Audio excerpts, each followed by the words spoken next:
이제 여러분은 온갖 정치적, 경제적, 군사적 힘을 가진 가증한 것들의 어미를 보게 될 것입니다. 이게 삼촌의 성전인가요? 오, 정말 멋진데요? 서울 삼촌. 그래, 샘. 이곳이 내 인생의 중심이란다. 주차장에 누가 있는데 가서 누군지 보자꾸나. 삼촌, 저것 좀 보세요. 누가 벽에 낙서를 하고 있어요. 이런 세상에 저 자를 붙잡아, 샘. 붙잡아라. 이건 나 유태인 돼지 같으니라고. 꼭 잡고 있어라, 샘. 경찰에 신고해야겠어. 도망치려고 하면 나치 내 놈의 목을 부러뜨려 버릴 거야. 여러 저자들이 쓴 책에서 인용한 인용 구절들은 저자들이 로마 카톨릭이든 아니면 프로테스탄트나 자유주의자나 혹은 비밀 결사대 회원이거나 모두 리베라 박사가 바티칸에서 극한 맹세 가운데 예수의 신부로 있었을 때 입수한 정보와 일치합니다.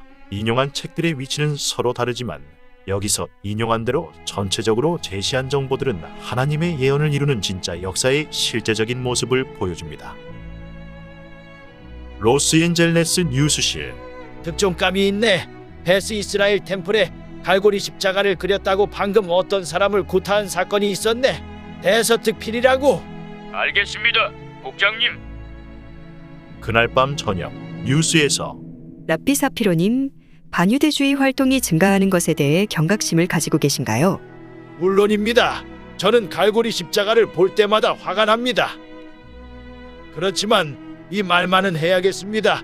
다시는 우리 민족을 죽음의 수용소에 넣지는 못할 것입니다. 이런 파시스트적인 행동에 분개합니다. 이런 일을 하는 사람들은 당장 그만둬야 합니다. 다음은 베스 이스라엘 템플에 갈고리 십자가를 그렸다는 용의자 윌리엄 슈미츠 씨입니다. 용의자라니 그게 무슨 말이죠? 내가 그랬다니까요. 모든 문제의 배후에는 더러운 유대인들이 있음을 모든 사람들이 인식해야 할 때입니다. 유대인들은 모든 걸 다 가지고 있잖아요. 게다가 600만 명의 유대인이 학살되었다는 이야기는 유대인 언론에서 만들어낸 또 하나의 거짓말에 불과합니다. 유대인 학살이 없었다는 말인가요?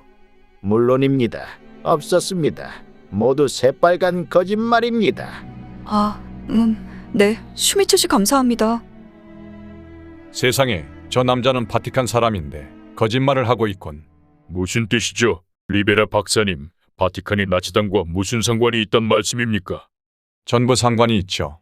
짐, 내가 예수의 서약 아래 있을 때 우리는 나치와 공산당에 대한 진실을 들었습니다.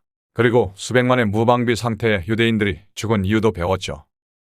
나는 뛰어난 독일 예수의 회원이었던 어거스틴 카디널비에게 3년 동안 브리핑을 받았습니다. 그는 우리에게 1급 비밀 정보를 제시해 주었죠. 그것은 역사적 사건들을 보는 관점으로 역사책에서는 결코 찾아볼 수 없습니다. 어거스틴 카디널 비, 로마 카톨릭의 에큐메니칼 운동을 책임맡고 있음. 사진은 1963년 6월 14일자 라이프지에 있다. 교황 피오 12세의 고의 신부이다. 그는 맹세로 써임받은 예수의 회원이다.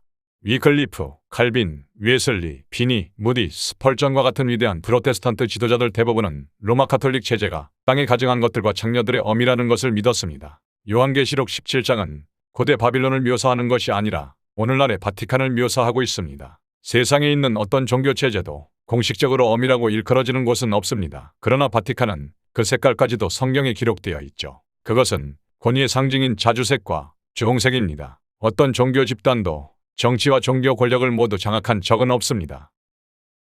팀, 가증한 것들의 어미에게는 많은 자녀들이 있습니다. 이 중 2가지만 말해드리죠. 둘 다 수백만 명의 사람들에게 죽음과 고통을 주기 위해 마귀가 바티칸을 통해서 만들고 양육한 것입니다. 알베르토 박사님, 그게 어떤 거죠? 팀, 이건 오늘날 감추어진 엄청난 비밀 중 하나입니다. 가증한 것들의 어미의 2자녀는 바로 크루세이더 시리즈 13권, 이중 십자가에서 12, 13, 14쪽을 참조 또는 에드몽 파리의 저서 예수의 비밀 역사에서 161쪽을 참조. 나치와 공산당입니다. 이 사실을 입증하기 전에 먼저 유대인들이 항상 바티칸의 목표물이 되어왔던 이유를 설명해 드리죠. 바티칸은 항상 예루살렘으로 옮겨가고 싶어 했는데 그 이유는 그곳이 바로 참된 교회가 시작된 곳이기 때문입니다. 그런데 왜 옮겨가지 못했죠? 정통 유대인들이 막았기 때문이죠. 그래서 정통 유대인들은 카톨릭의 공격 목록에 들어가게 된 것입니다. 유대인들과 그들의 믿음을 파괴하기 위해 바티칸 내부에서는 마귀가 직접 사악한 계략을 꾸몄습니다. 교황성아, 아주 간단합니다. 좋아, 도력이 있겠군. 서기 900년경 교황은 그 일을 승인했습니다. 나중에 유럽 전역에서 유대인들은 로마 카톨릭의 종교재판이라는 공포에 직면하게 되는데 이 일은 그 후 수백 년 동안 지속되었습니다. 유대인 남편들과 아버지들은 이단으로 고소되어 고문당하고 처형되었고 어머니들과 딸들은 강간당하고 학대받았습니다. 내 가족을 제발 사랑하는 아내와 딸만을 살려주시오. 이 유대인 이단 우리랑 가시지. 우리가 네 가족을 돌봐주겠어. 하! 내가 딸이 맞지? 그리고는 로마 카톨릭 군대의 사생아들이 태어났죠. 이것은 유대인들의 믿음에 엄청난 재앙이 되었습니다. 십자군 전쟁이 있기 오래전에 바티칸은 마호메트와 그의 로마 카톨릭 친척을 통해 비밀 협상과 재정적 지원을 통해 유대인들을 전멸시키기로 했습니다. 그러나 이슬람 군대가 선지자 마호메트의 이름으로 예루살렘을 장악했을 때 교황은 그곳으로 옮겨갈 수가 없었습니다. 저지당한 것이죠. 마호메트는 교황과 유대인 모두를 불신자라고 불렀던 것입니다. 십자군 전쟁이 시작되었습니다. 역사책에서는 이 기독교인들이 하나님과 교황을 위해 예루살렘을 해방시키고 이슬람의 통치에서 거룩한 땅을 자유케 하기 위해 싸웠다고 말합니다. 그러나 이 사람들은 어디를 봐도 그리스도인들이 아니었습니다. 그들은 주님도 그분의 사랑도 몰랐죠. 그들은 사제들의 인도를 받은 거칠고 불경건한 사람들로 사탄의 사악한 계략을 이루기 위해 전쟁에 참여했던 것입니다. 1916년 초에 그들은 먼저 유럽에 있는 유대인들을 공격해서 전체 공동체를 쓸어버렸습니다. 이들이 예루살렘을 향해 진격해가자 그 도상에 있던 유대인들은 끔찍한 고통을 당하게 되었습니다. 이 로마 카톨릭 기계에는 자비라고는 전혀 없었습니다. 그들은 수천 명의 사생아들과 유혈과 죽음과 비참함과 증오라는 흔적을 남겼습니다. 이 사생아들은 자라서 자신들의 아버지가 로마 카톨릭 병사라는 것을 알게 되었습니다. 물론 이것은 바티칸에서 꾸민 계획이었죠. 십자군이 거룩한 땅을 공격할 때마다 버림받은 유대인 아이들이 태어났으며 그렇게 해서 유대 혈통을 파괴시키고자 했던 것입니다. 썩어져, 이 쓰레기야. 제 아빠는 더러운 십자군이에요. 이 유대인 어머니들과 그 자녀들에게 미친 심리적 영향은 엄청난 재앙과 같았죠. 남편이 죽은 상태에서 이 가련한 여인들은 기아에 허덕이면서 아이들을 양육할 수밖에 없었습니다. 게다가 이 아이들은 그들에게 닥친 끔찍한 비극을 계속해서 상기시키는 존재였습니다. 로마 카톨릭은 이들에게 억지로 세례를 주었습니다. 바티칸이 계획을 꾸미고 있었던 것입니다. 이들을 인도해 줄 아버지가 없었기 때문에 이 아이들은 반역하는 자녀들이 되었으며 모든 사람들의 경멸의 대상이 되었습니다. 이들에게는 유대인 믿음에 대한 충성심도 없었고 정서적으로 인생에 많은 상처를 안게 되었습니다. 1212년 소년 십자군으로 불리는 다섯 번째 십자군 전쟁은 사탄이 유대인을 대적해서 일으킨 가장 잔인한 행위 중 하나였습니다. 로마 카톨릭 체제는 지속적으로 반은 유대인이고 반은 로마 카톨릭인 유럽에 있는 이런 아이들에게 시선을 고정하고 있었습니다. 때가 무르익자 이 아이들은 다른 사람들과 함께 교황을 위해 예루살렘을 탈환하는 대열에 섰습니다. 마침내 누군가 자신들을 필요로 한다고 생각한 것입니다. 사제들은 손에 십자가를 들고 시편 8편 2절을 인용하면서 이 어린아이들에게 자신들을 따를 것을 고취시켰습니다. 소년으로 이루어진 군대는 남부 이탈리아로 들어설 무렵 수천 명으로 불어났죠. 그러나 긴 여행 중에 많은 이들이 찌는 듯한 더위와 식량과 물 부족으로 죽고 말았습니다. 배에 타기 전부터 이들은 향수병과 비참한 대우로 인해 큰 고통을 겪었습니다. 어서 움직여. 너무 아파요. 이 가련한 어린아이들은 인생에서 가장 잔혹한 시련에 직면하게 되었습니다. 이제 이들은 목숨이 걸린 큰 실수를 하게 되는데 그것은 바로 교황을 신뢰한 것입니다. 비밀 협상 이야기는 앞에서 한 바 있습니다. 아이들이 안전하게 배에 승선했을 때 잔혹한 진실이 그들을 기다리고 있었습니다. 그것은 바로 모슬렘의 노예로 팔리게 된 것입니다. 왜 이런 일이 일어났을까요? 말했듯이 이 아이들은 이미 세례를 받았습니다. 그러니까 교황은 이들이 성장하면 자신들의 모슬렘 주인을 대항해서 반역을 일으켜 미래의 십자군에 합류해서 교황을 위해 예루살렘을 탈환해 줄 것이라는 데에 도박을 건 것이었죠. 이 범죄는 하나님 보시기에 가증한 것이었습니다. 하나님의 말씀에는 이 로마 가톨릭 체제를 땅의 장녀들과 가증한 것들의 어미라고 부르고 계십니다. 사탄이 이 체제를 인도하고 조종하고 있죠. 바티칸은 왜 예루살렘으로 옮겨가고 싶어 할까요? 로마에 있는 성 베드로 광장과 성 베드로 보좌가 왜 떠나야 할까요? 결국 바티칸이 수세기 동안 우리에게 말해준 것처럼 베드로는 로마 외곽에서 거꾸로 십자가에 매달리지 않은 것일까요? 그의 뼈가 바티칸에 있지 않은 것일까요? 불행히도 다소 당혹스러운 일이 최근 몇 년 사이에 일어났습니다. 사도 베드로의 무덤이 예루살렘에 있는 도미니크 드레빗이라고 하는 프란시스코 수도원 자리에서 발견된 것이죠. 바티칸에게는 참으로 불행한 일입니다. 비밀로 하기에도 어렵게 된 것이죠. 이제 로마의 또 다른 적에 대해 살펴봅시다. 바로 그리스와 러시아의 정교회들입니다. 문제는 서기 330년경에 시작되었는데 좀 더 자세히 살펴보기 위해 그리스도께서 십자가에 처형당하신 때로 되돌아가 봅시다. 주 예수께서 죽으신 후 장사되시고 부활하신 다음 하늘로 들려 올라가신 이후에 그분의 참된 교회, 즉 예수 그리스도와 성경을 진정으로 사랑하고 그분의 사랑의 가르침을 따르며 믿음을 전파하는 교회는 끔찍한 박해를 받게 됩니다. 그러나 박해에도 불구하고 참된 성도들에게는 하나님의 손길이 함께 하셨습니다. 그 수가 점점 증가한 것입니다. 시전은 이런 움직임을 저지하려 했지만 할 수 없었습니다. 그래서 사탄은 가짜 교회를 세워서 두려움과 전통을 통해 이들을 통제하고자 했습니다. 이렇게 해서 거짓 기독교 체제로 참된 그리스도인들을 파괴하고자 했던 것입니다. 사탄이 이런 일을 어떻게 자행했는지 보도록 합시다. 로마 제국은 분열되고 있었고 황제들은 옷을 바꿔 종교의 의상을 걸치게 되었습니다. 그러나 이들의 사탄적인 종교 체제는 변하지 않았습니다. 예전에 섬겼던 신들과 우상들에게 새로운 이름을 붙여주면 그만이었죠. 주피터는 사도 베드로가 되고 비너스는 동정녀 마리아가 되는 것 등이었습니다. 극심한 박해 때문에 서기 70년 이후로 예수 그리스도의 참된 교회는 지하로 들어가게 되었습니다. 그러나 313년 콘스탄틴 황제는 관용의 직서를 내렸고 이에 따라 일부 그리스도인들이 표면으로 올라왔습니다. 이제 너희 모두는 그리스도인들이다. 콘스탄틴이 스스로 첫 번째 교황 자리에 오르자 그리스도인들은 그가 적그리스도임을 알게 되었습니다. 그는 사탄적인 바알 숭배와 그리스도의 가르침을 섞음으로써 로마인들과 그리스도인들을 끌어안고자 했습니다. 이런 진흙탕 속에서 불경건한 로마 가톨릭 체제가 탄생한 것입니다. 참된 그리스도인들은 사탄이 종교적 괴물을 만들어서 그것을 그리스도인으로 부른다는 것을 알았습니다. 그들은 그 체제가 가짜이며 사탄적이고 완전히 비성경적임을 알았고 가족들을 지키기 위해 산으로 도망하게 되었습니다. 아빠, 콘스탄틴은 그리스도인이 아닌가요? 아니란다. 그는 여전히 태양신인 소를 숭배하고 있단다. 예수 그리스도의 참된 교회는 거의 1000년 동안을 더 깊숙한 지하로 내려가게 되었습니다. 콘스탄틴은 은퇴한 후 로마의 주교에게 스모 막시무스 폰티픽스라는 칭호를 주고 그를 교황으로 삼습니다.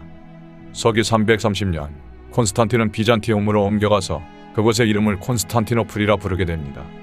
그러나 그는 여전히 로마 가톨릭 체제에 충실했으며 로마의 7산에 앉아 요한계시록 7장 9절의 예언을 이루어가고 있었습니다. 시간이 지나자 로마 가톨릭 체제는 서쪽에 있는 로마와 동쪽에 있는 콘스탄티노플 사이에 균열이 생기기 시작했습니다. 콘스탄티노플은 정교회를 대표하게 되었고 로마와 콘스탄티노플은 서로 원수지간이 되었습니다. 서기 1204년 교황 이노센트 3세는 네 번째 십자군 전쟁을 일으킵니다. 이때 십자군 병사들은 콘스탄티노플을 공격해서 그 도시와 사람들을 쑥대밭으로 만들고 손으로 가져갈 수 있는 것은 모조리 약탈했습니다. 이로 인해 정교회의 남은 자들은 교황의 통제 아래로 되돌아가는 것이 아니라 오히려 교황을 저주하고 그로부터 더 멀리 떠나버렸습니다. 시간이 지나자 동방교회는 러시아 황제의 보호를 받게 되었습니다. 로마 가톨릭은 황제와 정교회가 바티칸에게 복종하지 않으면 이들도 유대인들처럼 멸망시켜야 한다고 생각했죠. 브리테니카 백과사전 제5권 305쪽에서 306쪽을 참조할 것. 1491년 이 무렵까지 종교적 대부, 즉 교황들은 수세기 동안 유럽의 왕들과 여왕들을 통치해오고 있었습니다. 역사적으로 암흑기였죠. 하지만 상황이 교황 체제에 불리하게 변하고 있었습니다. 프로테스탄트 신앙이 퍼져나가면서 교황 체제가 흔들리기 시작한 것입니다. 이때 스페인의 구이푸즈코아 지역의 로엘라성에서 한 사내 아이가 태어났습니다. 그는 레칼드의 로페즈라 이름하는 바스크인이었는데 이 소녀는 자라서 세상을 바꾸게 됩니다. 그는 자신을 로엘라의 이그나티우스라고 불렀죠.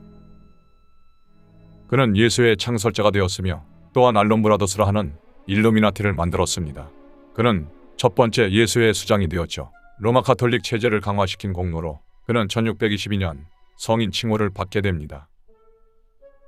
이그나티우스 드 로열라는 사탄적인 면에서 천재였습니다. 그는 질서와 명령에 전적으로 헌신한 사제 군단을 만들었습니다. 그들은 곧 역사상 가장 끔찍한 종교적 타격부대가 되었죠. 그들은 바티칸을 위한 특별부대였습니다. 예수회는 세상 나라들을 사로잡고 멸망시켰습니다. 그들은 전쟁을 시작했고 아브라함 링컨을 포함해서 왕들과 대통령들을 살해했습니다. 이들은 미국을 제외한 대부분의 나라에서 쫓겨났죠. 반면에 미국에서 이들은 정책과 미국 이민 등을 통제하는 일에서 매우 활발하게 활동하고 있습니다. 이들이 하는 일이란 지상의 모든 사람들은 남녀노소 할 것 없이 그들의 발 앞에 꿇게 해서 교황이 여기 지상에서 예수 그리스도라고 주장하고 완전히 그의 권세에 복종하게 하는 것입니다. 예수의 수장은 보통 검은 교황이라 합니다. 왜냐하면 실제로 그는 보이지 않게 바티칸을 경영하고 있으며 사탄이 그를 인도하고 있기 때문입니다.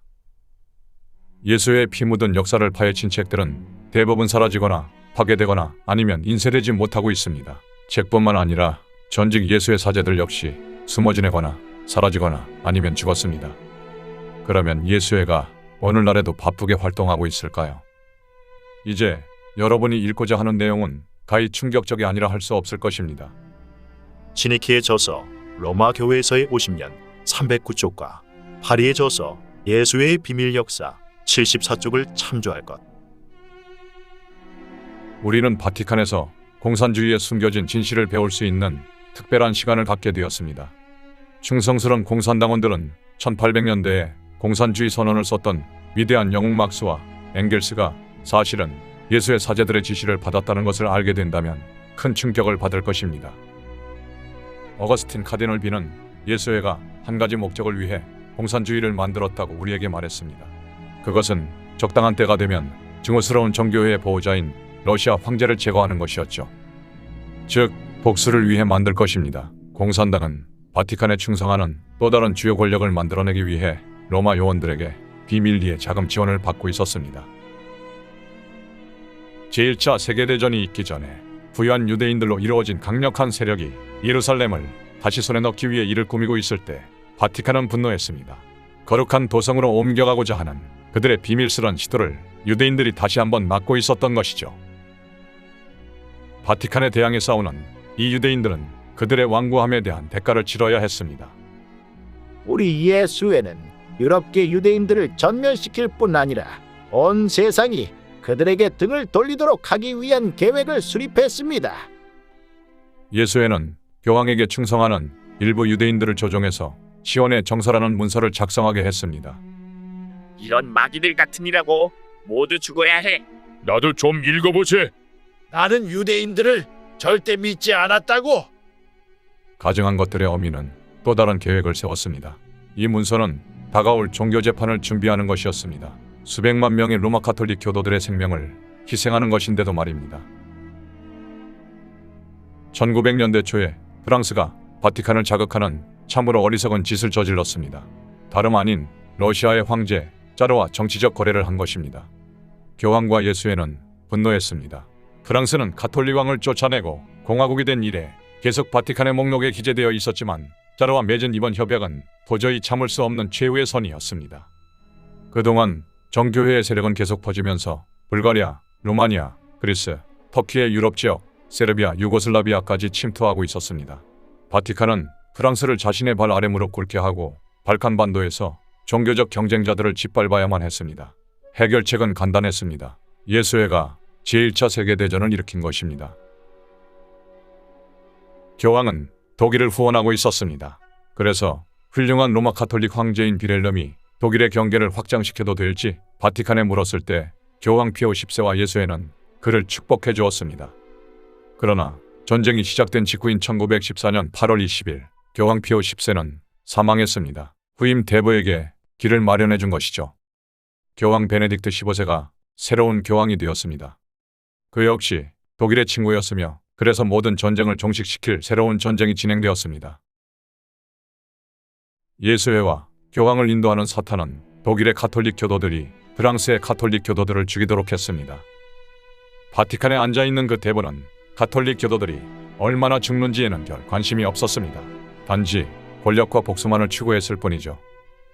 독일은 프랑스, 영국, 러시아와 싸우게 되었습니다. 후에는 미국도 참전했으며 전쟁은 오랫동안 지속되었습니다. 유럽은 폐허가 되었고 사탄은 바티칸을 통해 역사하며 수백만 명을 지옥으로 몰아넣었습니다. 사람들이 고통 속에서 울부짖으며 총알에 찢기고 독가스에 질식하며 진흙과 가시 박힌 철조망 속에서 죽어가는 동안 예수에는 또 다른 전쟁인 제2차 세계대전을 준비하느라 여념이 없었습니다.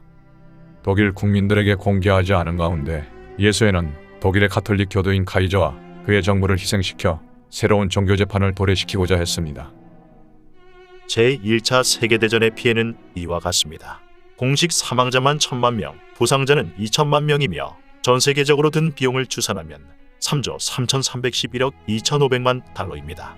모두 사탄과 바티칸의 공이지요. 프로테스탄트인 영국과 미국이 그들을 패배시켰습니다. 그로 인해 예수회는 아직도 우리를 멸망시키려 하고 있습니다.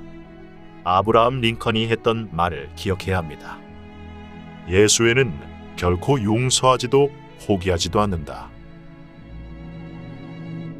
러시아 정교회의 수호자였던 니콜라스 황제와 그의 아내 알렉산드라에게는 알렉시스라는 아들이 있었는데 그는 왕위 계승자였습니다.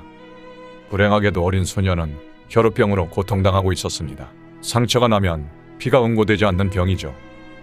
놀다가 넘어져서 사소한 타박상이 생겨도 체내 유출을 야기할 수 있었습니다. 어머니의 마음은 늘 미어졌고 의사들도 어쩔 도리가 없었습니다. 어린 소녀는 끔찍한 고통을 겪었습니다. 그때 라스푸틴이라는 미친 수도사에게 이상한 치유의 은사가 있다고 알려졌습니다. 이와 동일한 힘을 가지고 있다고 주장하는 오늘날의 수많은 사제들처럼 말입니다. 라스푸틴은 하나님과 동정녀 마리아에 대한 환상을 봤다고 합니다. 그가 소년에게 다가가면 피가 멈췄습니다. 라스푸틴은 사탄적이고 음란한 숭배 의식에도 참여했고 왕비를 조종하고 있었습니다. 고위 관료들 중에는 그의 적들이 많았으며 많은 이들은 그가 마귀에게 사로잡힌 괴물로서 러시아를 배후에서 조종하고 있다고 믿었습니다. 황제조차도 그와 그의 이상한 힘을 두려워했죠. 약해져 있을 때 왕비는 짜르가 금을 숨겨놓았다는 사실을 라스푸틴에게 말하고 말았습니다. 라스푸틴은 이 귀중한 정보를 러시아 정교회 사제들에게 알렸는데 그것은 그가 암살되기 바로 직전의 일이었습니다. 어거스틴 카디널 비의 정기적인 브리핑에서 그는 바티칸의 지상 권력이 지닌 과거와 현재와 미래의 목표에 대해 말해주었습니다. 러시아 혁명을 위한 우리의 조심스럽고도 오랜 준비 끝에 예수회는 막스, 엥겔스, 트로츠키, 레닌, 스탈린과도 친밀하게 일하게 되었습니다. 우리는 비밀리에 우리의 금을 주요 인사들을 통해 독일을 지나 러시아로 옮겼습니다. 우리는 우리의 적들이 곧 멸망하리라고 믿습니다. 그리고 공산주의가 바티칸의 새롭고 강력한 딸로서 부상하리라는 것을 믿습니다. 레닌이 러시아에서 혁명이 시작되었다는 소식을 들은 것은 스위스에 있을 때였습니다. 독일 최고 사령부는 비밀리에 레닌과 혁명가들을 위해 독일을 통과하는 열차를 준비했습니다. 그들이 독일의 적들을 섬멸할 수 있도록 말입니다. 1917년 4월 레닌과 그의 핵심 인물들은 그 유명한 봉인된 기차를 탔습니다. 이 여행 준비의 최고 책임자는 디에고 버겐이라는 사람이었는데 그는 신실한 독일계 로마 가톨릭 신자로 예수의 학교에서 교육을 받았으며 나중에 바이마르 공화국과 히틀러 독재 기간 중에 바티칸 주재 독일 대사가 되었습니다. 혁명이 성공하면 짜르와 그 가족을 포함해서 수백만 명의 사람들이 죽을 것이었습니다. 1917년 4월 레닌이 러시아에 도착할 즈음 레닌의 경쟁자들은 혁명을 주도하고 있었습니다. 짜르는 강압적으로 보위에서 물러났으며 그와 그의 가족은 가택 연금 상태에 있었습니다. 그의 정부는 붕괴되었으며 대부분의 군대도 그를 버린 상태였습니다. 온통 혼란뿐이었죠. 짜르에게 아직까지 충성하고 있는 군대는 흰 러시아인들이라고 불렸으며 혁명주의자들은 붉은 러시아인들이라고 불렸습니다. 이 둘은 철천지 원수지간이었으며 죽기까지 서로 싸웠습니다. 레닌은 곧 혁명정부의 통치권을 장악하고 1918년 3월 10일 모스크바로 옮겨갔습니다. 7월에 황족은 보안을 이유로 우랄 지역의 예카테린부르크로 옮겨졌습니다. 짜레의 군대는 황족 가족이 머물고 있는 마을을 향해 진군했는데 그들이 구출될 수도 있는 기회가 온 것입니다. 그러나 1918년 7월 17일 우랄 소비에트라고 불리는 또는 다른 사람들은 이들을 비밀스런 약탈부대라고 불렀는데 이들 무리가 초고속 재판을 열고 황족에게 유죄를 선고했습니다. 아무도 도망가지 못하게 해. 저는 이들 중 일부가 공산주의자로 가장한 예수회원이라는 말을 들었습니다. 마침내 교황이 그토록 기다렸던 순간이 다가온 것입니다. 정교회 수호자들과 로마의 예수회는 오랫동안 서로 맞서고 있었습니다. 마침내 예수회는 이 힘없고 두려움에 떠는 한 가족을 아무런 자비도 없이 살해하고 말았습니다. 그날 밤 늦게 시체들은 트럭에 실려 4명의 형제들이라 이름하는 외딴 광산으로 옮겨졌습니다. 거기서 시체들은 토막나고 불태워져서 폐광산 환기구에 내던져졌습니다. 리베라 박사의 말에 따르면 시체를 토막내는 이 같은 행위는 예수회가 관련되었다는 비밀 표식이라고 한다. 예수회가 얼마나 발빠르게 움직였는지 중앙공산당은 이 모든 일이 끝날 때까지 황제와 그 가족이 재판을 받고 살해된 것을 전혀 알지 못했습니다. 바티칸의 압승이었죠. 우리가 들은 바에 따르면 정교회의 지도자들과 사제들과 수녀들과 수도승들에 대한 사냥이 시작되었습니다. 철저히 수행되었죠. 바티칸은 자신들의 종교적 경쟁자들이 멸망당했다는 소식을 기다리고 있었습니다. 소련이 수도원과 수녀원을 공격했고 살육이 시작되었습니다. 그러나 이상한 운명의 장난처럼 러시아 교회가 구출되었습니다. 대주교가 비장의 무기를 가지고 있었던 것입니다. 주의, 리베라 박사는 이것이 시범 케이스에 지나지 않는다고 주장한다. 러시아 교회가 파괴되면 다음 목표는 영국 교회가 될 것인데 영국 교회는 유만추기경이라는 위대한 예수회원의 거짓 회심으로 올레를 돌리며 준비 중이었다. 그러나 이 러시아 정교회 파괴 계획이 실패로 돌아가자 영국 교회에 대한 계획도 에큐메니칼 운동을 통해 바티칸의 손에 떨어질 때까지 약 60년 정도 뒤로 후퇴되었다. 우리가 들은 바에 따르면 이렇습니다. 붉은 군대가 그 늙은 대주교를 죽이려고 다가가자 그는 두 팔을 벌려 그들을 맞이하며 말했습니다. 동무들 마침내 도착했군요. 여러분을 기다리고 있었습니다. 우리는 여러분을 위해 짜레의 금을 간직하고 있습니다. 친애하는 동무들. 우리를 위해서 금을? 공산주의자들은 그의 말에 놀랐습니다. 그들은 무기를 내려놓고 금과 대주교의 우정을 받아들이고 즉시 정교회의 사제들과 수도사들과 수녀들에 대한 학살을 멈추라고 명령을 내렸습니다. 정교회는 위기를 모면했죠. 공산주의자들은 짜르의 금뿐만 아니라 교황의 금까지 얻었습니다. 독일을 지나 러시아까지 들어온 교황의 금은 6억 6,600만 달러로 추정됩니다. 교황은 이 사실을 알고 거의 심장마비를 일으킬 지경이 되었습니다. 자신이 기른 공산주의자들이 그를 배신한 것이죠. 바티칸은 분노로 날뛰었습니다. 배신을 당했기에 어떠한 희생을 치르더라도 공산주의자들에게 그에 합당한 죗값을 받게 해야 했습니다. 이 마귀들을 그냥! 하나님께서는 수세기에 걸쳐서 주기적으로 바티칸을 막으셨습니다. 이 일은 바티칸이 멸망할 때까지 계속될 것입니다. 마호메트의 배신, 사쪽을 참조. 종교재판소가 가동될 때가 되었습니다. 스페인의 종교재판을 방불케 할 만한 일이 벌어지게 되었죠. 고문과 죽음과 복수를 안겨줄 일 말입니다. 이번에는 그 희생자가 유대인과 개신교뿐 아니라 러시아 정교회와 공산주의자들도 포함될 것입니다. 예수회는 또 한 번의 세계대전을 훌륭히 수행해내리라고 다짐했습니다. 우리는 이 브리핑에서 바티칸이 그 엄청난 부로 세계 경제를 뒤흔들 수 있음을 배웠습니다. 바티칸은 공황을 계획했고 이로 인해 세계 각국들이 자기에게 무릎 꿇게 할 수 있었습니다. 미국까지도 말입니까? 물론입니다. 과거에도 그런 일을 했지요. 그리고 앞으로도 다시 그런 일을 할 것입니다. 저는 일루미나티가 그 일을 했다고 생각하는데요. 팀 일루미나티는 메이슨들과 함께 일하는 오프스 데이와 연계되어 있습니다. 이 단체는 바티칸의 재정기관이죠. 이들을 통해서 바티칸은 세계의 돈을 통제하고 있지요. 로마는 다각도에서 진행되고 있는 전 세계적인 음모를 조종하고 있는 사람들을 교활하게 휘두르고 있습니다. 이는 사람들의 시선을 바티칸에서 다른 데로 돌리게 하려는 엄청난 연막 전술이죠. 이런 이유로 지금까지 공산주의, GFR, 록펠러 재단, 시오니즘, 일루미나티, 오프스데이, 로마 클럽 등을 폭로하는 책들만이 그토록 많이 출판된 것입니다. 불행한 것은 이러한 책들의 저자들과 독자들은 로마가 이 단체들과 거기에 대항해서 싸우는 단체들의 대부분을 창설했다는 사실을 알지 못한다는 것입니다. 성경은 이렇게 말씀하십니다. 이는 모든 민족들이 그녀의 음행으로 인한 진노의 포도주로 취한 까닭에 땅의 왕들이 그녀와 더불어 음행하였고 또 땅의 상인들은 그녀의 사치의 풍요함으로 부유하게 되었습니다. 계시록 18장 3절.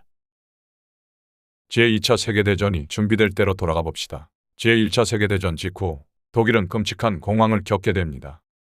일부 친카톨릭 유대인들은 파산한 독일인들에게서 땅을 사도록 바티칸의 명령을 받았죠. 바티칸에서 대준 돈으로 친카톨릭 유대인들은 땅을 아주 싼 값에 사들였습니다. 독일인들은 절망적이었죠. 바로 그때 예수회에서는 그 사건을 계기로 정통 유대인들에 대한 증오를 불러일으켰습니다. 유대인들이 독일인들에게 아무런 자비심도 보이지 않고 오히려 공황을 겪을 때 독일인들의 땅을 훔쳤다는 외침소리가 들리게 된 것이지요. 이제 그들에게 대갚아줄 때가 됐다는 소리도 들렸습니다. 아주 잘 짜여진 계획이었죠.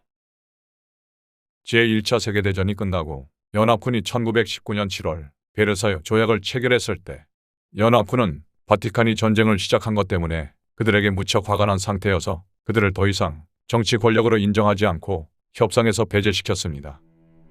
유럽은 온통 도살장이 되었습니다. 하지만 프랑스와 세르비아 정교회는 아직 완전히 망하지 않았습니다. 이탈리아의 젊은이들은 방향을 잃고 방황하게 되었고 반항만 하고 있었죠. 또한 인플레이션이 나라를 망치고 있었습니다. 그리고 공산주의자들은 혁명 집단을 조직하고 있었고 그때 예수회는 세계의 전선에서 활동하게 되었습니다. 교황 베네딕트 15세가 1922년에 독살당했고 이어서 피오 11세가 보위에 올랐습니다. 첫 번째 전선은 이탈리아였습니다. 이때 아직까지는 사람들에게 잘 알려지지 않은 한 사람이 나타나 이리저리 점잔을 빼고 다니면서 자신이 로마 제국을 재건할 운명을 지닌 새로운 카이사라고 떠들고 다녔습니다. 그의 이름은 베니토 무솔리니였습니다. 그는 오만하고 경솔하며 사악했습니다. 검은 옷을 입은 그의 소규모 부대는 사람들에게 폭력을 휘둘러 복종케 하는 악당들에 지나지 않았습니다. 검은 교황은 예수의 사령관에게 무솔리니와 함께 일하도록 지시했습니다. 무솔리니의 고해 신부는 벤틀이라는 이름의 예수의 사제였는데 이처럼 바티칸의 지시를 받은 가톨릭 교도들의 표덕 덕에 무솔리니는 권력을 잡게 되었습니다. 피오 11세는 무솔리니를 하나님의 섭리로 만나게 된 사람이라고 불렀습니다. 바티칸에서 진 빚을 갚기 위해 무솔리니는 한 정교 조약에 서명했습니다. 그것은 이탈리아와 그 인접 지역에서는 오직 로마 가톨릭만 믿도록 하는 것이었습니다. 무솔리니는 교황의 지상에서의 현세적 권력을 재수립했으며 사제들에게 그 나라의 생명을 맡기는 완전한 권력을 주었습니다. 정교조약이란 한 국가의 정부와 종교단체가 상호 이익 문제와 관련해서 상호 간의 동의 조건을 만드는 계약이다. 또 교황의 현세적 권력은 세상에서의 정치 권력을 말한다. 여기서 말하는 완전한 권력은 예수의 비밀 역사에서 126족을 참조할 것. 이탈리아는 가톨릭 파시스트 독재자 무솔리니 아래서 주된 권력이 되었습니다. 그는 강력한 현대식 군대를 갖추고 에디오피아를 공격함으로써 힘을 과시했습니다. 이탈리아는 더 많은 영토가 필요했던 것입니다. 가난하고 당황한 에디오피아인들에게는 기회가 없었습니다. 그들은 창과 방패로 용감하게 싸웠지만 무솔리니의 공군은 기관총과 폭탄과 독가스로 그들을 난도질했습니다. 교황은 무솔리니의 군대와 밀란의 추기경인 대주교 알프레도 일대폰소 스추스터를 축복했으며 에디오피아 흑인들을 잔혹하게 죽인 이 대학살을 가톨릭 십자군이라고 불렀습니다. 가톨릭 십자군에 대한 내용은 예수의 비밀 역사에서 130족과 131족을 참조할 것. 1923년경 독일은 혼란 속에 빠졌습니다. 물가가 하늘을 찔렀고 돈은 아무런 쓸모가 없게 되었습니다. 독일인들은 죽음과 비참함으로 얼룩진 전쟁에 진저리를 치고 있었습니다. 그들은 이 모든 것을 독재자의 탓으로 돌렸고 따라서 그 정부는 권력에서 물러나게 되었습니다. 그리고 공산주의자들이 권력을 잡기 위해 싸우고 있었습니다. 미국 돈 1달러를 사려면 마르크가 얼마나 있어야 하죠? 약 4조 마르크 정도는 있어야 하죠. 이걸로 빵 한 덩어리도 살 수 없다니. 독일은 폐허가 되었어. 난 모든 것을 잃었다고. 새 정부는 아주 나약했습니다. 사람들은 독재자를 쫓아내고 프랑스처럼 국민들이 정부를 운영하는 즉 공화국을 만들려 했으나 교황은 이에 대해 분노하게 됩니다. 결국 공화국은 실패할 운명에 있었던 것입니다. 바티칸에서 경멸하는 두 가지가 있으니 곧 프로테스탄트와 민주주의입니다. 그래서 예수회는 이 새로운 정부, 즉 바이마르 공화국을 저지시키려 움직였습니다. 공화국을 파괴하기 위해 두 사람이 사용되었는데 그중 한 사람은 프란츠 폰 파펜이었고 다른 한 사람은 파셀리였습니다. 파셀리는 나중에 교황 피오 12세가 됩니다. 이제 독일의 새로운 로마 카톨릭 스타를 위한 무대가 마련되었습니다. 그의 이름은 아돌프 히틀러입니다. 한 사제가 히틀러를 위한 책인 나의 투쟁이라는 책을 쓰느라 분주하게 움직였습니다. 저자는 예수의 사제 스테인플레. 이 책은 히틀러가 독일을 인수하기 위해 예수회에서 짠 마스터 플랜입니다. 스테인플레를 참조하려면 예수회의 비밀 역사에서 138쪽을 참조할 것. 또 다른 엄청난 종교 재판이 시작되려 하고 있는 것입니다. 도미니크 수도사의 옷 대신 나치의 유니폼을 입은 채로 말이죠. 히틀러의 갈색 셔츠단 일명 나치당은 바티칸의 후원을 받고 있었으며 무솔리니가 사용했던 것과 똑같은 전략을 사용했습니다. 즉 반대하는 자들은 로마 가톨릭 교도들을 포함해서 모조리 폭력과 협박으로 굴종케 하는 것입니다. 나치 당원인 로마 가톨릭 교도와 공산당인 로마 가톨릭 교도 사이에 유혈이 낭자한 전투가 거리에서 벌어졌습니다. 이기는 자는 독일을 상으로 얻는 전투였죠. 주의, 로마 카톨릭 교도들이 행하는 이런 정치적 행동은 지금도 계속되고 있다. 폴란드에서는 실험적으로 진행되고 있으며 캐나다와 엘살바도르와 칠레에서도 진행되고 있고 미국에서는 예전부터 계획되어 있었다. 예수회는 두 번째 전선으로 독일을 택했습니다. 그들은 제3제국을 건설했습니다. 이제 전개될 새로운 종교재판의 상징은 구부러진 십자가였습니다. 히틀러는 바티칸이 선택한 사람이다. 따라서 그의 승리는 이미 결정된 상태였다. 히틀러와 그의 협력자들은 한 가지 공통점을 갖고 있었는데 그것은 바로 그들 모두가 로마 가톨릭 교도라는 것이다. 리베라 박사의 주장에 따르면 이들은 모두 유대인 혈통을 지닌 자들이었다. 여기에는 나중에 교황 피오 12세가 된 파셀리도 포함된다. 교황 피오 11세가 히틀러를 지지하고 있다는 사실이 알려지자 로마 가톨릭 교도들이 히틀러에게 표를 몰아줌으로써 그는 권력을 잡게 되었다. 이제 세상은 제3제국으로 불리는 끔찍스러운 기계에 직면하게 되었습니다. 그곳에서는 로마 가톨릭 교도들이 주인이 될 것이었습니다. 이탈리아처럼 독일도 1933년 로마에서 바티칸과 정교조약을 맺었습니다. 나중에 교황 피오 12세가 된 파셀리 추기경이 조약에 서명했습니다. 1933년까지 그는 바티칸 국무부 장관이었죠. 왼쪽 두 번째는 프란츠 폰 파펜으로 사악한 나치 당원이자 헌신된 로마 가톨릭 교도인데 로마 교황의 대사이자 바티칸 최고 외교관으로 히틀러가 권력을 얻도록 도왔습니다. 오른쪽 끝에 서 있는 사람은 거의 알려지지 않은 바티칸 고위 성직자로 나중에 교황 바오로 6세가 됩니다.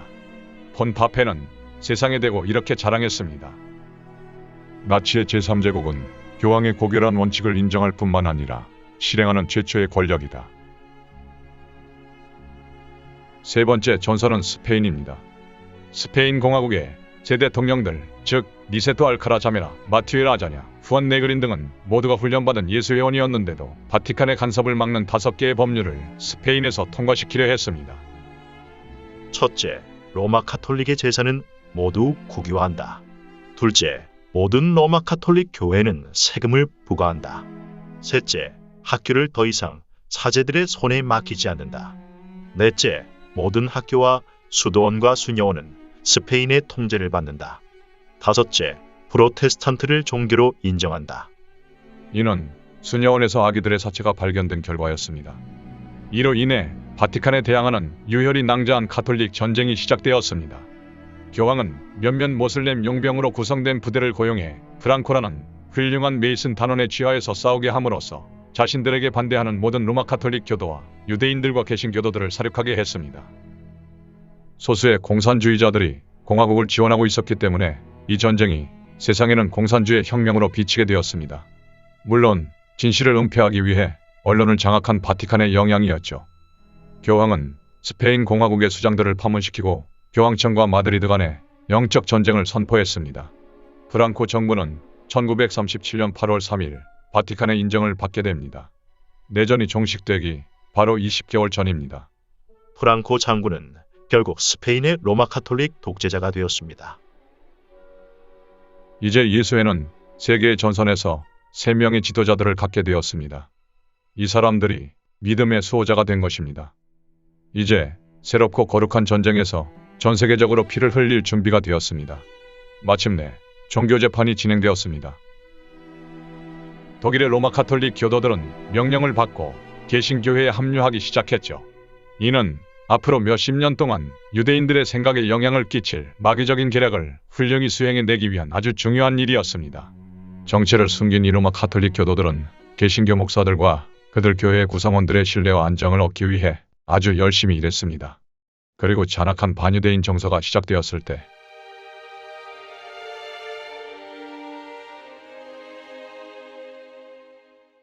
이 가톨릭 요원들은 개신교도들인 채 하면서 공개적으로 유대인들을 고소하고 그들을 비밀 경찰에 넘겨줌으로써 죽음의 수용소로 내몰았습니다.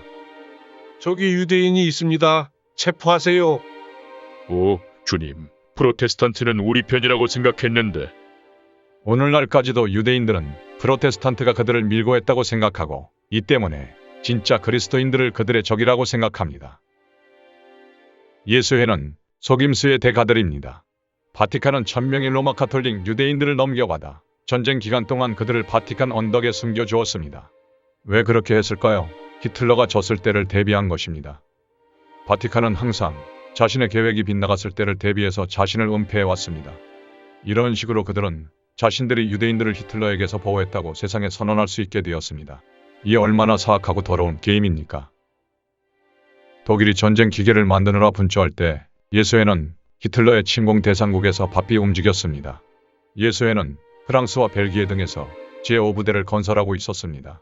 제5부대란 그들의 팔을 뻗칠 준비를 하고 있는 나라 내부에 있는 비밀 부대로 자기 나라를 적에게 넘기도록 돕는 모든 일을 하는 부대를 말한다. 이들 나라에서는 가톨릭 행동대라 불리는 조직이 제5부대가 되었습니다. 벨기에에서 피카드, 아렌트, 포카르트 같은 예수의 사제들은 영적 각성이라고 하는 파시스트 히틀러식 복음을 설교했습니다. 신부님, 아주 감동적인 설교였습니다. 위대한 일들이 곧 일어나겠군요. 독일 탱크 부대가 들어올 길은 이렇게 준비되고 있었습니다. 독일이 승리하기를 바랍니다. 다른 나라가 우리나라와 싸워 이기기를 바란다는 것이 다소 이상하게 들릴지도 모르지만 이 전쟁은 앞서 있던 전쟁들과는 다릅니다. 이 전쟁은 진정한 의미에서 종교 전쟁입니다. 그렇습니다. 종교 전쟁이 맞습니다. 프랑스에서도 가톨릭 행동대가 제5부대가 되어 전국 가톨릭 연맹이라는 이름으로 활동했습니다. 예수회는 가톨릭 교도들에게 교황이 히틀러를 지원하고 있으므로 적절한 시기가 되면 그들 역시 가톨릭인 나치 군대를 섬겨야 한다고 말했습니다. 프랑스가 독일 탱크의 침공을 받자 프랑스는 이 가톨릭 행동대 덕택에 30일 만에 쓰러졌습니다. 미국에서 예수의 사제 코프리는 라디오 방송으로 2천만 명 이상에게 설교했습니다. 독일이 일으킨 전쟁은 기독교를 수호하기 위한 전쟁입니다. 그는 또한 주요 도시 중심에서 비밀 특별 공격 조직을 돌봐주었습니다. 이 조직은 로일라의 아들들의 방식으로 인도되고 나치 요원들에게 훈련받은 조직입니다. 그것이 바로 1936년에서 1942년 당시 미국에서 활동했던 가톨릭 행동대입니다. 피오 11세는 1939년 2월 10일 사망했습니다. 이는 또 하나의 의문사였죠. 이어서 피오 12세가 나치의 승리를 기원하는 권력에 오르게 되었습니다. 제2차 세계대전이 터졌고 히틀러는 유럽을 전면적으로 공격하기 시작했습니다. 독일, 이탈리아, 일본은 동맹을 맺고 세계와 싸웠으며 이때 수백만 명이 죽고 부상당하고 불구가 되었습니다. 6년이라는 피로 물든 긴 기간 동안 전쟁은 계속되었죠. 리베라 박사는 히틀러가 군사 정보를 얻은 가장 큰 공급원 중 하나는 전 세계적으로 산재에 있는 로마 카톨릭의 고해실을 거쳐 바티칸에 이른 정보라고 믿고 있다. 독일의 비밀 경찰인 게시타퍼는 하일리 히물러가 예수의 원칙에 입각해서 만든 것입니다. 히틀러는 친구들에게 이렇게 말하곤 했습니다. 나는 히틀러를 우리의 이그나티우스 로욜라로 본다네. 많은 로마 카톨릭 사제들이 비밀 정보국의 검은 제복을 입고 있었습니다. 예수의 사제로 하일리 히물러의 삼촌인 히물러는 고급 장교였습니다. 주로 이 조직을 통해서 6,500만 명의 유대인들이 고문을 당하며 죽어갔습니다. 종교 재판이 본격 가동 중이었던 것입니다. 성경대로 믿는 프로테스탄트들은 유대인을 위해 기도하고 또 돕고자 했는데 이들 역시 집단 수용소로 보내졌습니다. 유고슬라비아에서는 불리한 형제들이라는 그리스 정교회 회원들이 악명 높은 우스타시군에게 살해되었습니다. 우스타시는 예수회가 이끄는 카톨릭 조직입니다. 이들이 희생자들에게 가한 끔찍스러운 고문과 대학살은 너무나 엄청나서 다 기록할 수조차 없습니다. 수많은 사제들이 이 카톨릭 우스타시의 살인 부대원이었죠. 전쟁이 끝나고 앤드리아 아투코비크란 자는 미국으로 도망갔는데 이 사람은 거의 100만 명을 살해한 장본인이었습니다. 이 사람에게 살해당한 자들 대부분은 정교회 회원입니다. 유고슬라비아는 아투코비크를 붙잡아 전범재판에 회부하려 했으나 로마 카톨릭 덕택에, 즉 미국 이민국과 미국 정보국을 통제하는 카톨릭 덕택에 유고슬라비아로 돌려보내지 못했습니다. 대부 자리에 앉아있는 피오 12세는 아주 기뻐했습니다. 바티칸의 원수들은 교황성악께 엎드려 절하지 않은 것에 대한 끔찍한 대가를 받고 있었던 것입니다. 바티칸에서 어거스틴 카디널 비는 제2차 세계대전 이전과 전쟁 기간과 그 후에 일어났던 일에 대해 이런 설명을 했습니다. 전쟁이 막바지에 이르렀을 때 미국에서 무기를 공급받던 소련군은 동쪽에서 쳐들어왔고 연합군은 독일군을 밀어붙이며 독일 내륙으로 밀고 들어왔습니다. 히틀러가 비밀리에 요구한 제안에 대한 응답으로 프랑코 장군은 바스크인들로 구성된 그 유명한 푸른 군대를 독일로 보냈습니다. 사단 전체가 연합군 선로를 따라 기차로 이동했습니다.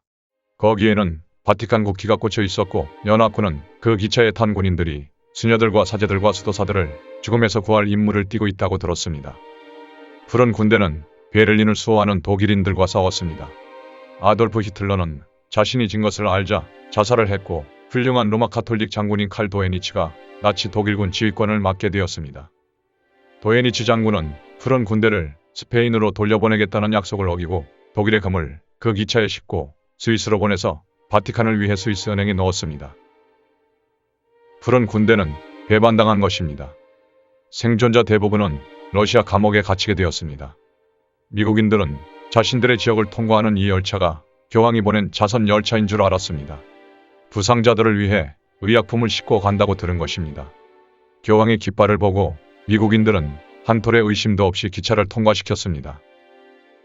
푸른 군대 중 스페인으로 되돌아간 극소수의 생존자들은 총살당하거나 정신병동에 갇혀 독일의 금에 대한 진실이 세상에 알려지지 못하게 했습니다. 그러나 이 음모에 대해 부분적으로 책임을 맡았던 푸른 군대의 특별장교들은 영광 가운데 귀환해서 자신들의 노고에 대해 후한 보상을 받았습니다. 독일은 1945년 5월 8일 항복하게 됩니다. 유럽은 폐허가 되었죠. 계시록 17장의 창녀는 다시 어려움에 처했습니다. 자신이 낳은 자녀인 나치로 인해 교황 피오 12세가 후원했던 당이 몰락했고 자신이 증오하는 또 다른 공산주의라는 자녀가 승자가 된 것입니다. 그러나 예수회는 항상 반대 상황을 준비했습니다. 그래서 제2차 세계대전에서 패했을 경우를 대비해서 다음과 같은 조심스러운 조치를 취해 놓았습니다.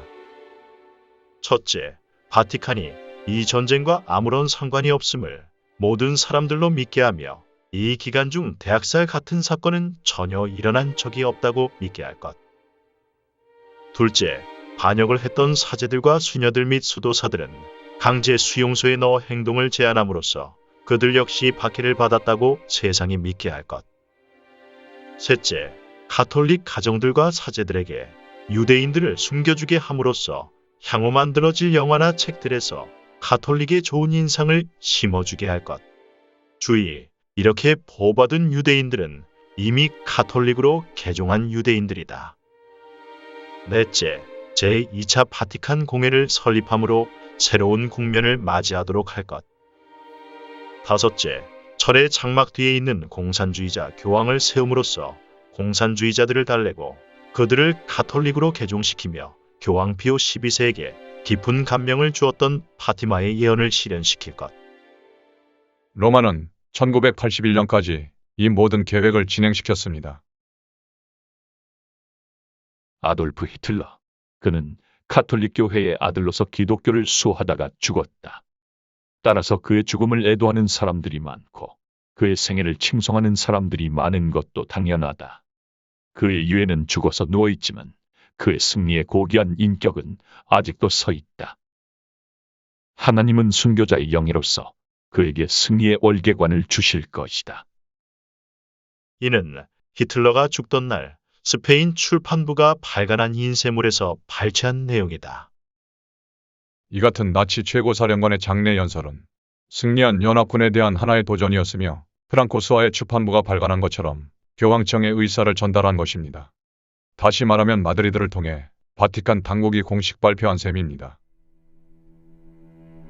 장녀들의 어미가 전 세계를 대상으로 혹은 유대인들을 대상으로 이 흉악한 만행에 대해 사과한 적이 있습니까? 전혀 없습니다. 로마 가톨릭은 결코 그렇게 하지 않을 것입니다. 그들은 아직도 유대인들을 증오합니다. 바티칸은 한 번도 이스라엘을 국가로 인정한 적이 없습니다. 바티칸 당국이 예루살렘을 접수하도록 이스라엘이 허락한다면 그 대가로 인정해 줄지도 모르지만 말입니다. 미국이 바티칸 당국과 정교 조약을 맺는다면 우리는 하나님께서 우리를 도와주시도록 기도하는 수밖에 없다.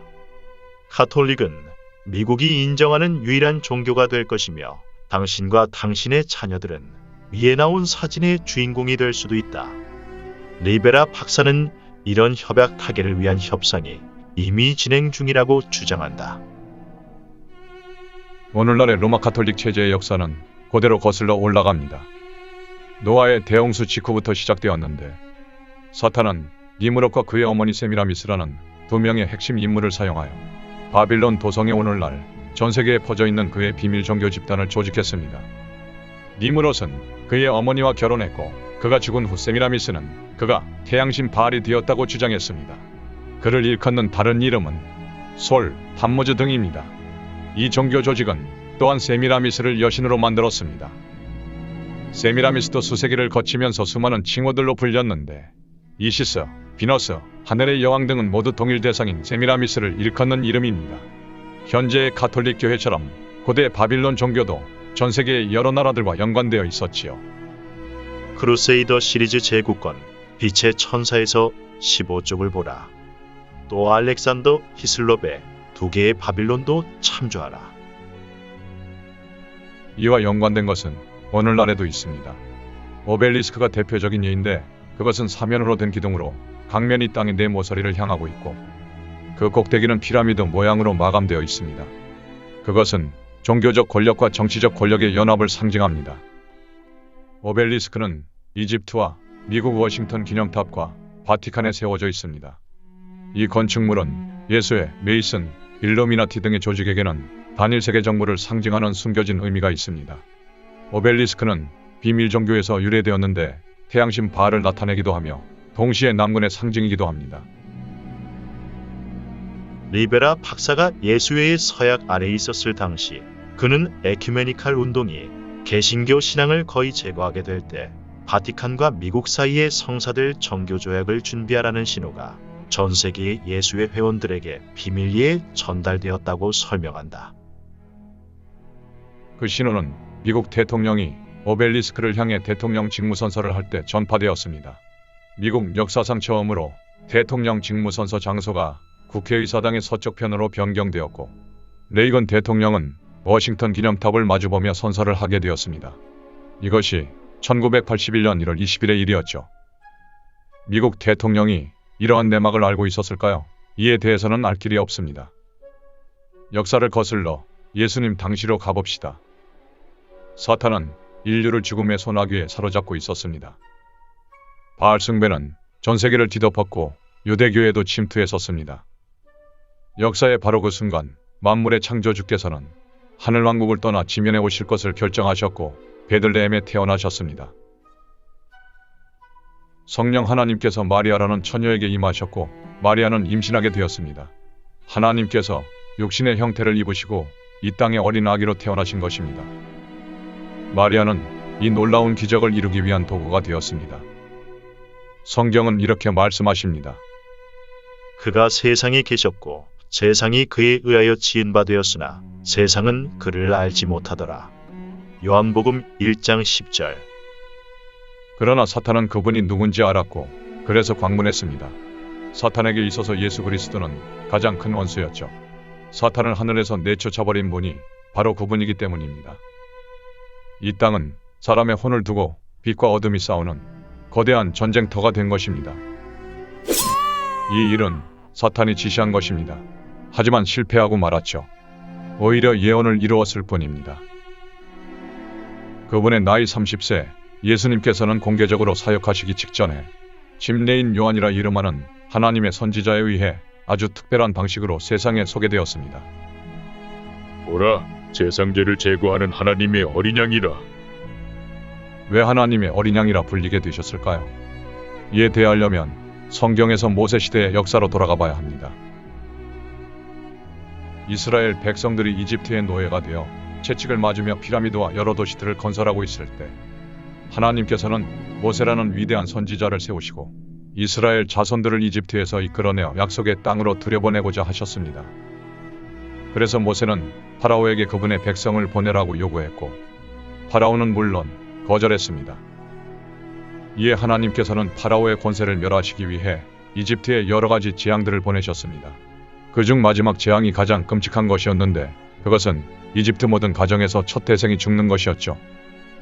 첫 태생을 살리는 유일한 방법은 어린 양을 잡아 그 피를 문기둥에 뿌리는 것입니다. 멸망시키는 천사가 그 피를 보게 되면 그 집을 지나쳐가게 되는 것이죠. 그 집의 첫 태생을 죽이지 않고 말입니다. 온 이스라엘 자손들은 어린 양을 잡아 그 피를 문기둥에 뿌렸습니다. 그날 밤 멸망의 천사가 이집트 전역에 다녔는데 피가 발라져 있는 집은 그냥 통과했으나 그렇지 않은 집은 무자비하게 죽였습니다. 파라오의 첫 태생부터 이집트의 가장 가난한 가정의 첫 태생까지 말입니다. 이집트인들은 모세와 그의 하나님 앞에서 무서워 죽을 지경이었습니다. 결국 파라오는 모세에게 이스라엘 자손을 데리고 이집트를 떠나라고 명령하고 말았습니다.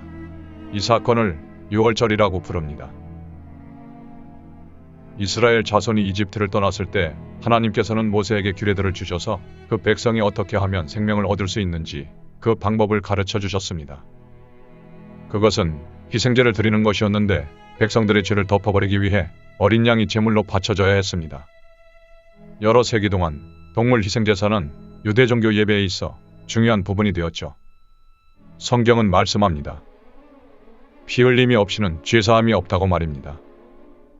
하나님께서는 한 번 죽는 것은 정해진 것이요 그 뒤에는 심판이 정해져 있다고 말씀하심으로써 이 사실을 분명히 하셨습니다. 기록된 바와 같으니 의인은 없나니 단 한 사람도 없도다. 로마서 3장 10절. 예수님께서 이 땅에 오신 이유는 다음과 같은 세 가지입니다. 첫째, 우리를 하늘로 이끄시기 위해서입니다. 우리의 죄들은 그분의 사랑의 선물로 인해 용서받을 수 있습니다. 둘째, 종교의 형태를 띠고 있는 어둠의 일들을 멸하기 위해서입니다. 셋째, 이스라엘의 메시아, 즉 세상의 구세주로 오신다는 예언을 성취하시기 위해서입니다. 아무도 서로에 대한 신뢰를 갖고 있지 않았습니다. 이스라엘은 자기들을 속박하고 있는 로마를 미워했지만 예수님은 새로운 생명의 길을 가르쳐 주셨습니다. 너희 원수들을 사랑하고 너희를 미워하는 자들에게 잘해주며 너희를 저주하는 자들을 축복하고. 군중들은 예수님의 이러한 가르침에 놀랐습니다. 하지만 수많은 사람들이 그분의 말씀을 들었지만 극히 소수만이 그분을 따랐습니다. 종교 지도자들은 백성들을 억압한 대가로 부자가 되었습니다. 그들 모두는 하나님을 사랑한다고 입으로는 고백하나 그것은 이빨린 상술에 지나지 않았습니다. 너희가 내 아버지의 집을 장사하는 집으로 만드는도다. 예수님께서는 성전에서 환전상들을 내어 쫓으셨습니다. 이것은 종교 지도자들에게 전쟁을 선포하는 것과 같았습니다. 예수님께서는 항상 대적들과 대면하셔야 했죠. 주님은 결코 그들과 함께 앉지 않으셨으며 부드럽게 대화하지도 않으셨습니다. 종교 지도자들을 지배하는 자는 사탄이었으며 그들은 이 백성을 하나님께 인도하는 대신 멸망으로 이끌고 있었습니다. 예수님께서는 이러한 일들을 알고 계셨습니다. 그들은 거짓 혐의를 씌워 주 예수님을 체포하고야 말았습니다. 이 종교 조직은 예수님께 죄를 뒤집어 씌웠는데 이 일을 이루면서 그들은 율법을 13개나 어겼습니다. 그분은 학대받고 채찍으로 찢겼으며 저주받고 수염이 뽑히고 침뱉음당하고 비웃음을 당했으며 사형 선고를 받았습니다. 주님은 인간에게 알려진 가장 고통스러운 방법으로 처형받게 되었습니다. 바로 십자가형입니다. 파편 조각이 달린 갈라진 채찍, 칙 출판사의 선물을 참조할 것. 이 예수님이 누구십니까? 성경은 우리에게 말씀하십니다. 그분은 만물의 창조주시오 구약 성경에 제시된 하나님이시며 또 어린 양이시라고 말입니다. 그분은 위대하시고 전능하신 하나님으로서 죄 가운데서 죽은 모든 죄인들을 무서운 백보자 심판에서 심판하실 것이며 또 그리스도인들은 그리스도의 심판석에서 심판하실 것입니다. 그분만이 일찍이 이 지상에서 행하셨던 완전한 인간이셨습니다. 그래서 그분은 세상의 구주이신 것입니다. 사탄은 흥분한 눈으로 그의 대적이 고문당하고 처형당하는 것을 지켜보았습니다. 하늘의 천사들은 그들의 인도자시여 창조주이신 그분께 일어나는 일을 참아보지 못했을 것입니다. 성경은 말하기를 황소와 염소와 어린 양의 피로도 사람의 죄들을 씻을 수 없다고 했습니다. 온 인류는 멸망할 수밖에 없었습니다. 그래서 그 아들, 즉 하나님 자신이신 아들께서 이 땅에 내려와 인류를 위해 위대한 희생제물이 되셨습니다. 이 경이로운 사건은 역사상 단 한 번만 행해졌습니다. 하나님께서 세상을 이처럼 사랑하셔서 그의 독생자를 주셨으니 이는 그를 믿는 사람은 누구든지 멸망치 않고 영생을 얻게 하려 하심이니라. 하나님 아버지께서는 이 끔찍한 희생제물을 단 한 번만 받으셨습니다. 결코 두 번 다시 반복되지 않을 것입니다. 예수님께서는 유월절 어린 양이 되셨습니다. 주님은 바로 당신을 위해 그 보혈을 흘리셨습니다. 자기의 생명을 주님께 맡기는 자들, 그분의 말씀을 따르는 자들은 그 피로 덮여질 것입니다. 그러면 심판날에 하나님께서는 그들의 죄를 보지 않으시고 그들을 덮은 그 피를 보실 것입니다. 그들은 하나님의 진노를 면하게 되며 하늘로 들어가게 될 것입니다. 예수님께서 죽으시자 성전에 있던 큰 휘장은 위에서 아래까지 찢어졌습니다. 하나님께서는 동물을 희생제로 드리는 제도가 끝났다는 것을 이스라엘에게 보여주신 것입니다. 그리스도께서 율법을 성취하셨습니다. 예수님께서는 완전하고도 최종적인 제물이셨던 것입니다. 3일 후에 예수님께서는 죽은 자들로부터 부활하셔서 500명이 넘는 증인들에게 보이셨습니다. 그리고 주님은 하늘로 올라가셔서 하나님 아버지 오른편에 앉으셨습니다. 사탄은 종교 지도자들을 사용하여 정치 지도자들을 압박하게 했으며 이스라엘 자손들이 그들의 구주이신 분을 거절하게 했습니다. 동물들을 드리는 희생제사가 계속되었습니다.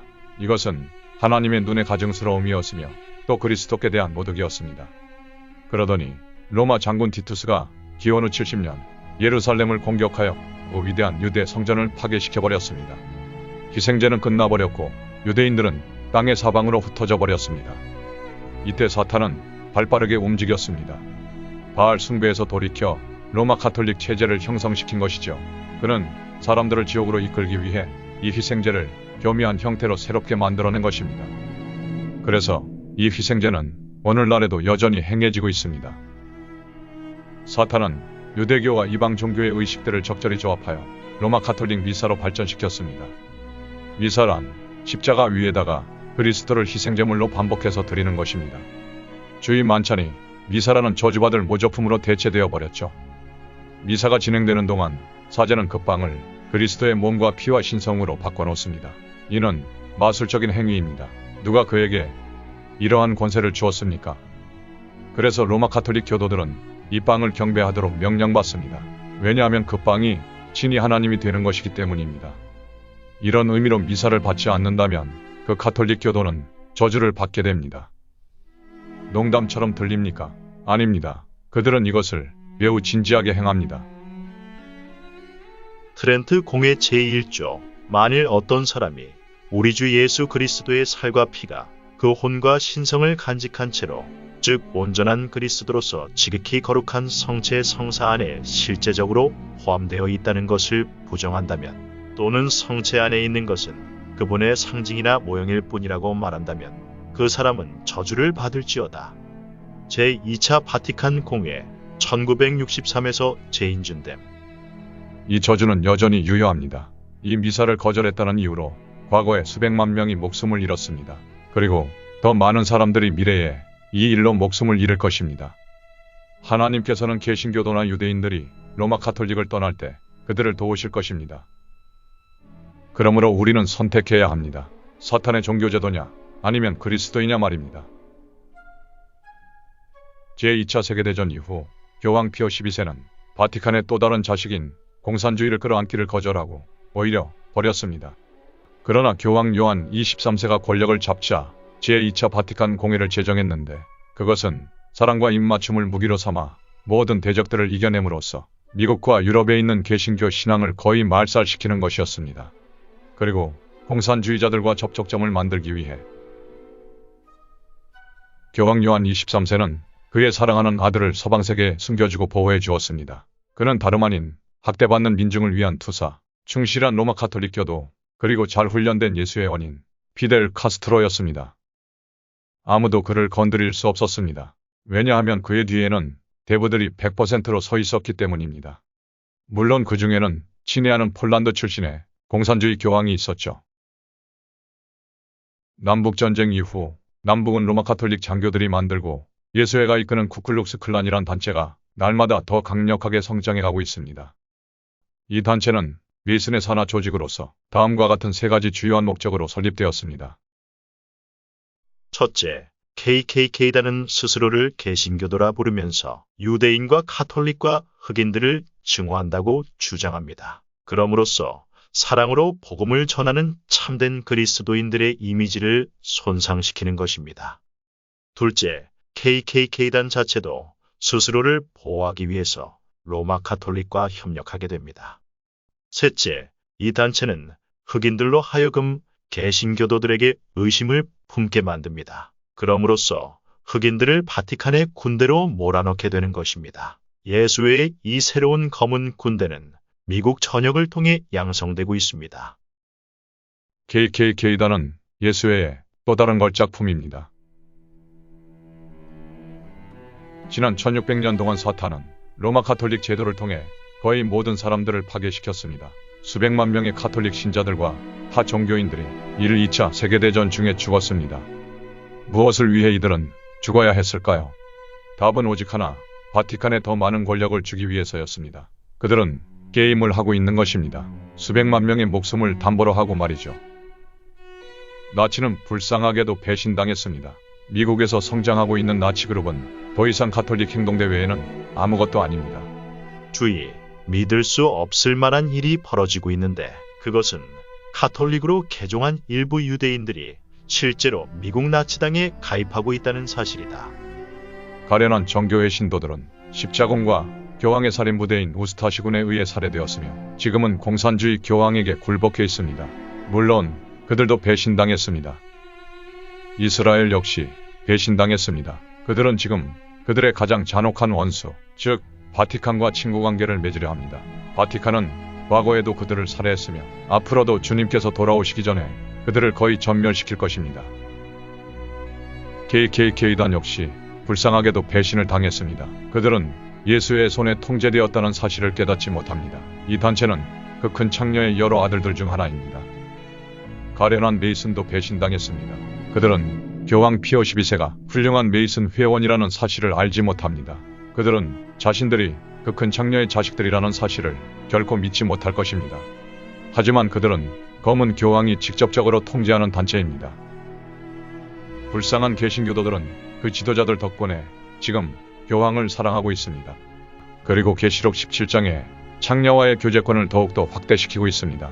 성경은 이렇게 말합니다. 또한 창녀와 합하는 자는 한 몸인 것을 너희가 알지 못하느냐. 그분께서 말씀하시기를 둘이 한 몸이 되리라고 하셨느니라. 고린도전서 6장 16절. 개신교회가 바티칸을 책망하지 않는 것은 놀랄 일도 아닙니다. 공산주의 또한 불쌍하게도 배신당했습니다. 그들은 로마 가톨릭 조직의 한 가지였을 뿐입니다. 바티칸에 고용된 깡패일 뿐이지요. 이 땅 위에 힘으로 유토피아를 가져오려 한다지만 교황의 명령으로 이스라엘을 공격할 때 예수 그리스도에 의해 멸망당할 것입니다. 가장 끔찍한 것은 로마 가톨릭 신자들도 사실은 배신당했다는 것입니다. 그들은 기독교를 가장한 바알 숭배에 받쳐져 있습니다. 교황들은 단지 인간일 뿐입니다. 사제들과 수녀들 역시 인간들일 뿐이고 바티칸 역시 사탄의 신전일 뿐입니다. 사탄은 이들을 통하여 거짓 복음, 거짓 그리스도, 또 다른 영을 줌으로써 수백만 명의 사람들을 지옥으로 던져놓고 있습니다. 하나님께서 그들에게 힘을 주셔서 가톨릭에서 빠져나오게 해주시기를 바랍니다. 얼마 오래되지 않은 과거에 위대한 하나님의 사람들은 교황들을 적그리스도들이라고 생각했습니다. 위클리프, 루터, 칼빈, 틴데일, 낙스, 아이작 뉴튼경, 폭스, 웨슬리, 피니, 무디, 스펄전 같은 사람들이 말입니다. 그들의 말이 사실일까요? 그것은 교황들이 스스로에 관해 말하는 바를 봄으로써 알 수 있습니다. 우리는 선언하고 단언하고 확증하고 반포하노니 로마 교황으로 임명되는 것은 온 인류의 구원을 위해 절대적으로 필요한 것이리라.